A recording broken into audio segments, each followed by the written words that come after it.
Good day everyone. So my name is Junel Dilapa, uh, BSEM, Bachelor of Science of Mining Engineer in Simpo University, Surigao. So for this moment, we're tackling about the DENR Administrative Order 2000-98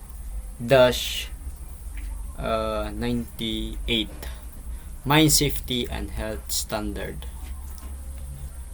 So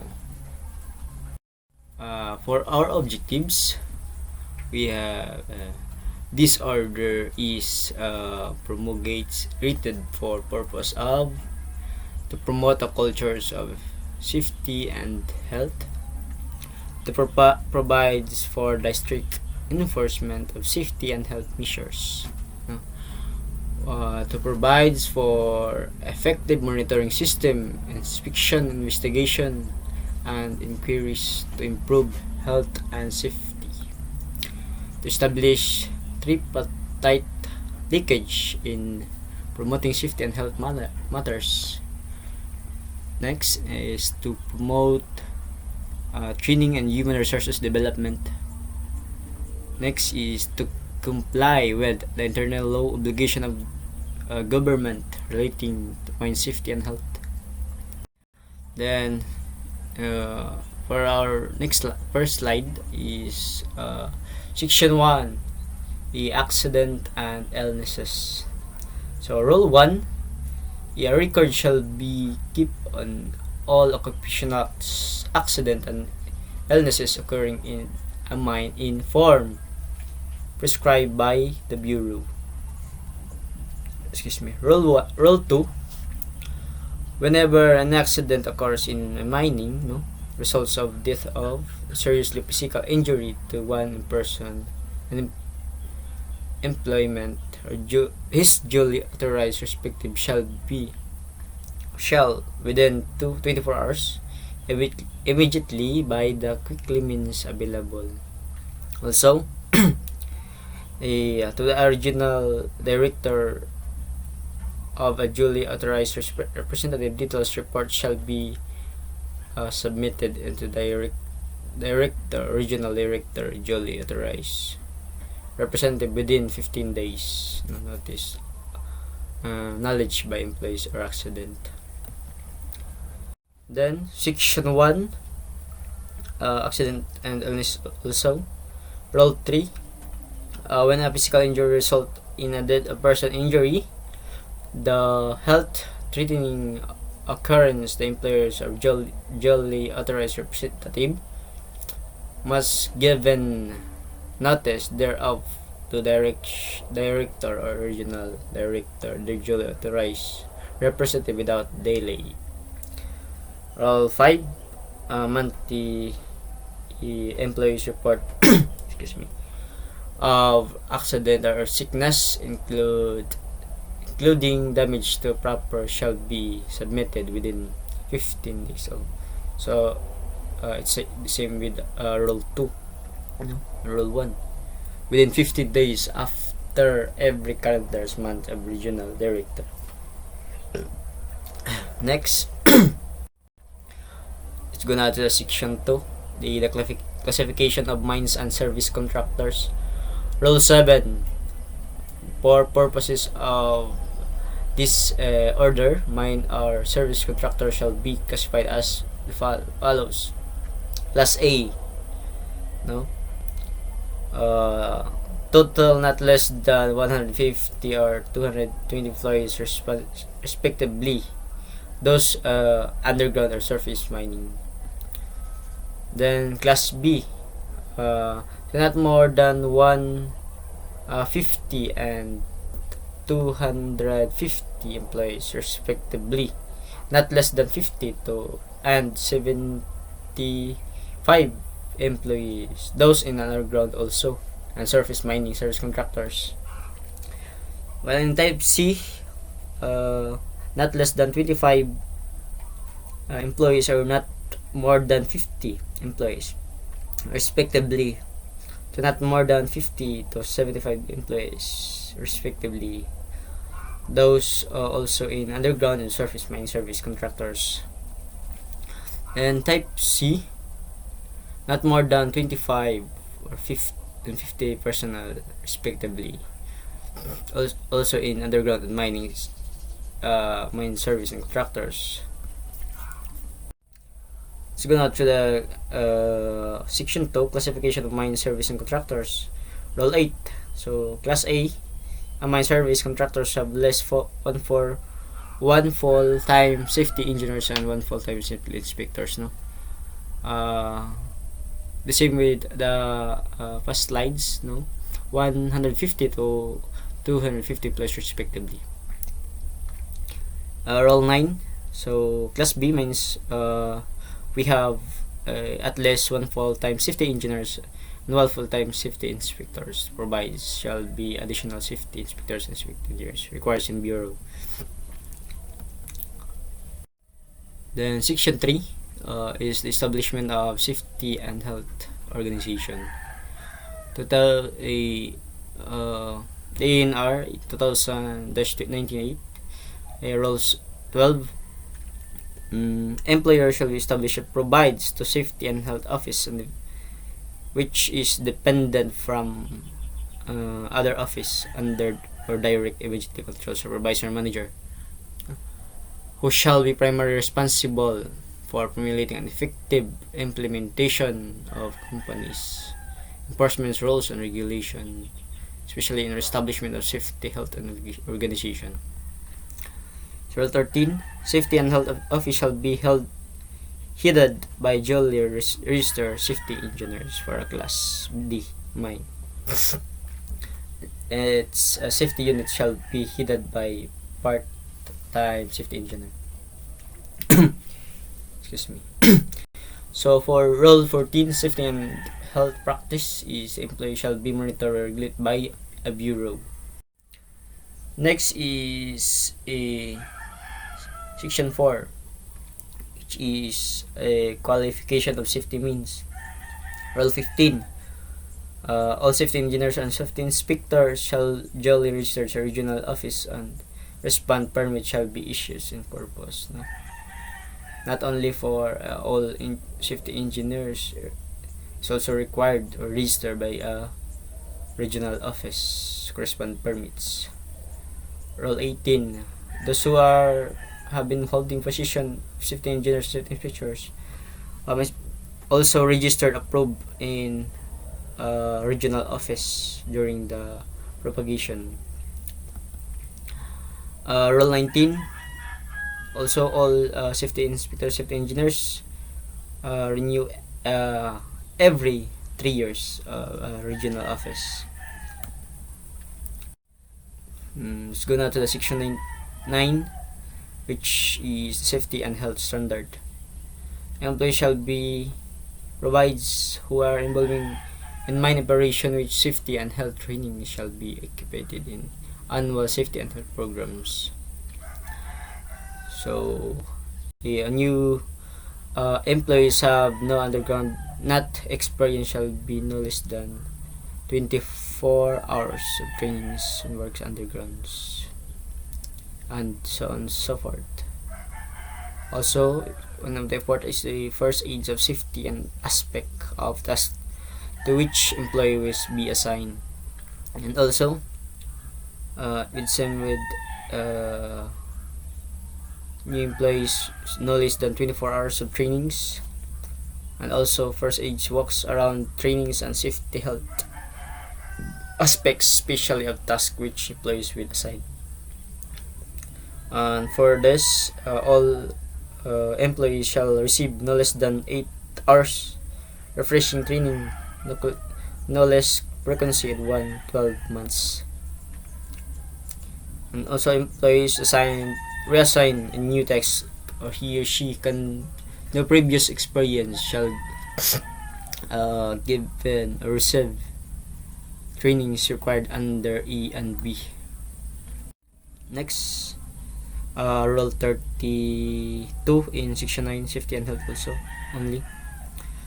Upon completing of each trainings programs, employees shall certify the employees have received a special training subtopics, a machine copy, a certificate of employees. No? para we have evidence that we are qualified for this position. Also, employees should who will fully meet false certified shall be slapped on necessary fines. Dili basta pataka-taka kay if mali ang certification, makatagang kitag violation. In section 10, stoppage is stoppage, resumption and decommissioning of operation.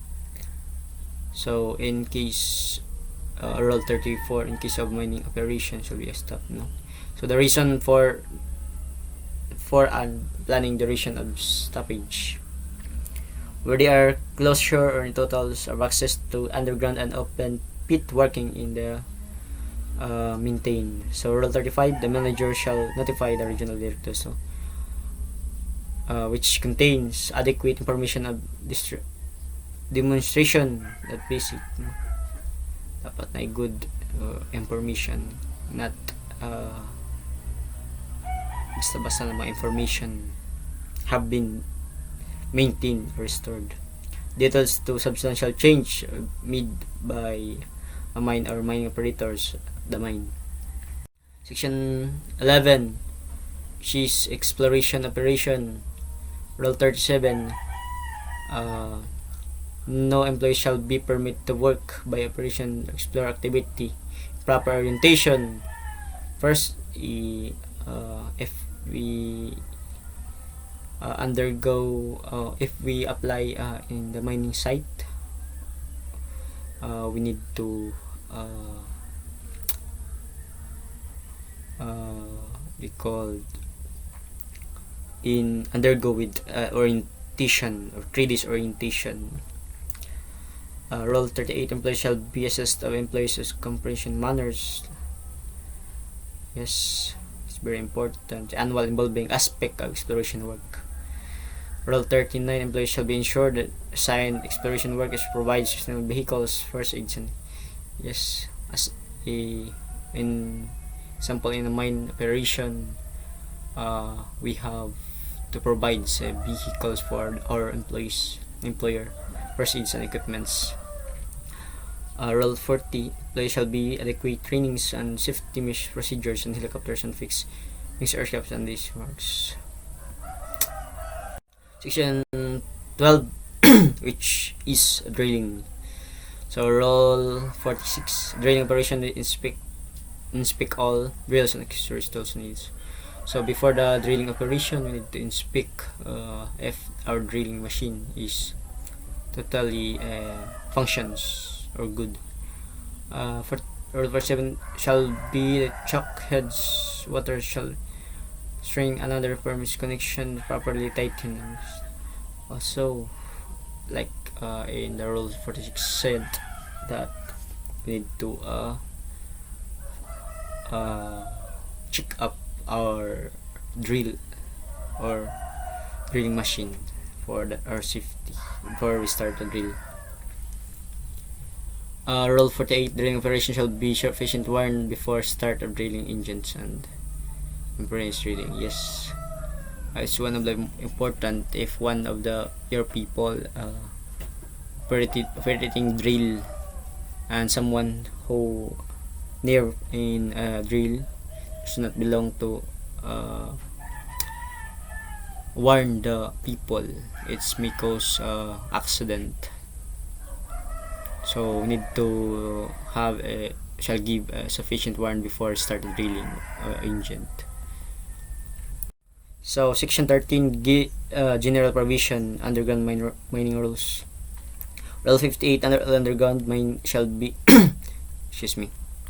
have at least 2 interconnected properly maintaining operation of surface, except mine that have shaft raise or the openings.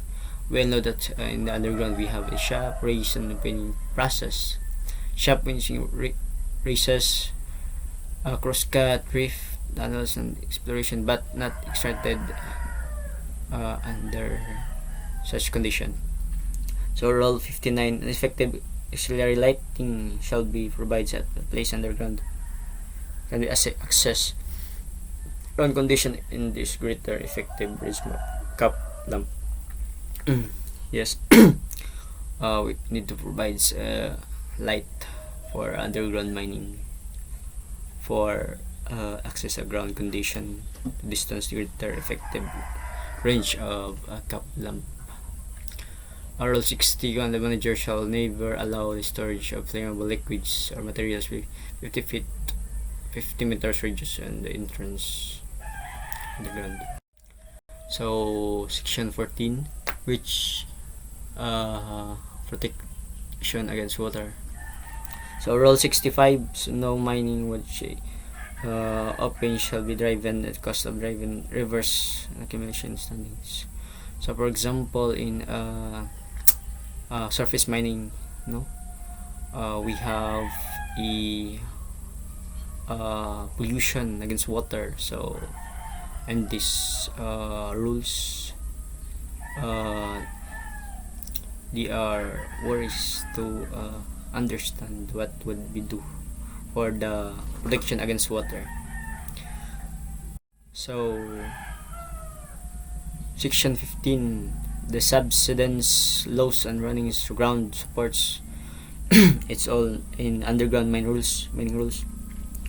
So rule 72, all underground employees shall be instructed and recognize signs implementing grounds collapse and cases. Responsible mines shall not notify in its intermediate cost and actions in case of immense collapses.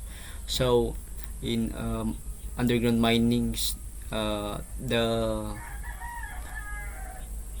very easy accident or prone accident in the underground is the collapse of the hanging wall, so that's why employees shall be instructed to recognize signs and ground collapse or subsidence. We have in chapter 7 rule 72. So section 40, which is general provision surface mining rules, chapter 7 rule 358. So all other safety and health rules and regulation sites where is in order to applicable to surface mine operations nearby embedded. Rule 359, so vertical heights is all about in the surface mining rules. So in rule 360, manager shall be ensured that the design and layout of constructors maintains the damp's stockpiles, nature of the materials dumped, the size of weight equipment, the site condition including stability, the drain condition, and the atmospheric condition. So let's go now to section 40, drilling operation surface mining rules. Necessary both of operators, rule 374, the life of equipment, machinery shut down. In this part, when we use a machine, if we are going to operate or not operate, we need to shut down the machine after operating it. So rule 375, it is the event of power failures in pits, control drills and turns of neutral position until power is restored, especially if you have not generated in the mining companies and you going to connect in the source power supply.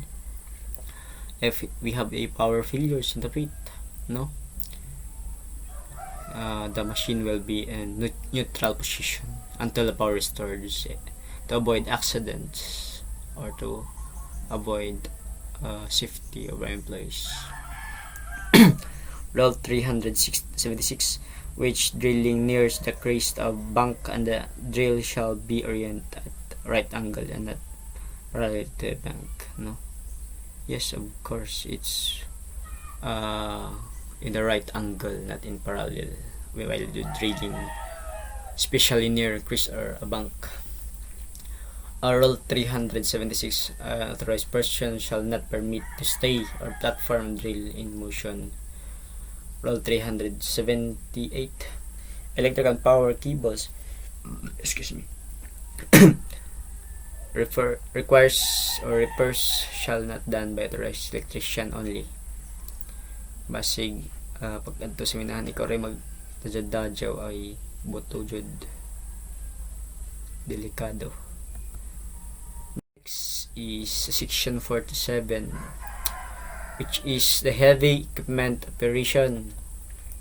Rule 464, only authorized and qualified persons shall allow operate heavy and authorized.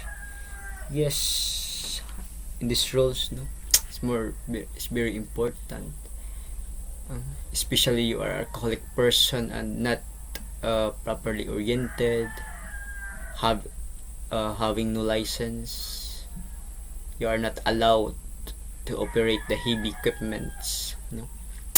Land transports, you have no license, driver license. Then rule 465, only duly qualified and authorized persons are permitted to access or maintain any machine equipments. Equipment operator shall be especially protective in mean and equipment sub-scope of jurisdiction. No.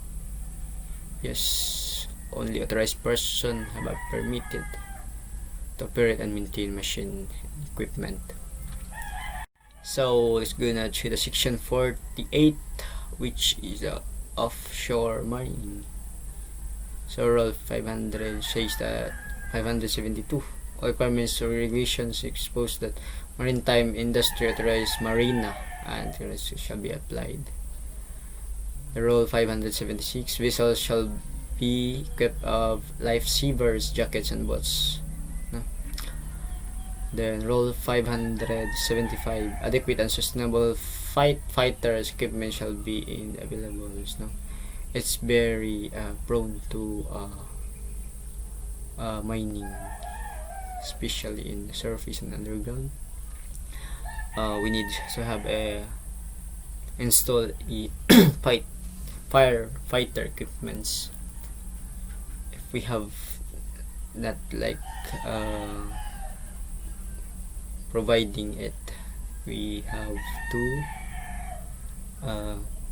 have proper orientation, and we have not conduct or implement a mining industry. So rule 576, all supervisor and works shall be trained of proper use of it. Yes, basically, if you are a student, grade 6 or high school, you are already know how proper use of pipelines, no? The BFP, where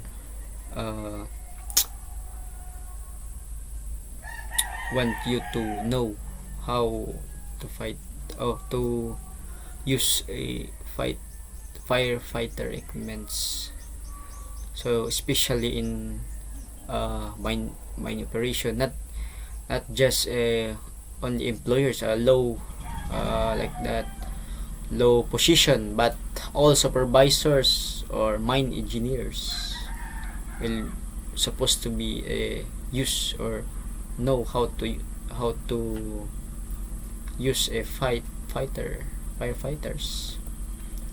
Rule 576, vessels shall be carried along full-time occupation, healthcare nurse, part-time occupation, doctors, first aids, and excuse me, the directors, and shall not be provided medicines, equipments, and facilities.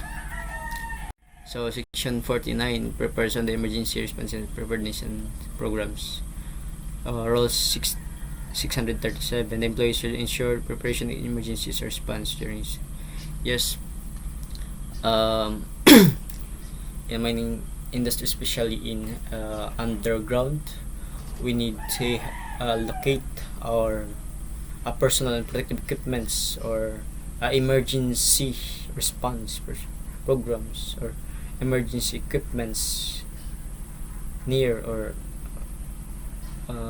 in the shaft, in the race, like that, to immediately know that our employee is safety, to warn us, no? Or the following: identify hazards and risk disruption and emergency of mines, assess the physical risks and consistency. Also in warning signs is most important. Section 50, mine blasting foreman. All applies provision and revise implementation rules and regulation, explosive laws. This is one of the most dangerous factors in terms of mine operation. Rule 64 is explosive law. So Rule 641, a blasting shall be duly registered as licensed mining engineers and profession regulation. Commission or registers not hiring formans, no? So Section 57, rules on transportation, storage, and use of ammonium nitrate are in ANFO. The cheapest explosive is called ANFO. So Rule 637, the employee shall ensure the preparation of emergency response, almost like what I said. So the following: identify hazards and loss, disruption, emergency on the mine, access every person risk and solution, and the warning sign. So rules on transportation, storage, and ANFO. Also, Rule 774. ANFO is a blasting agent. Is the equipment explosives all times. Rule 776. ANFO bags or drums or handling is not drop or thrown.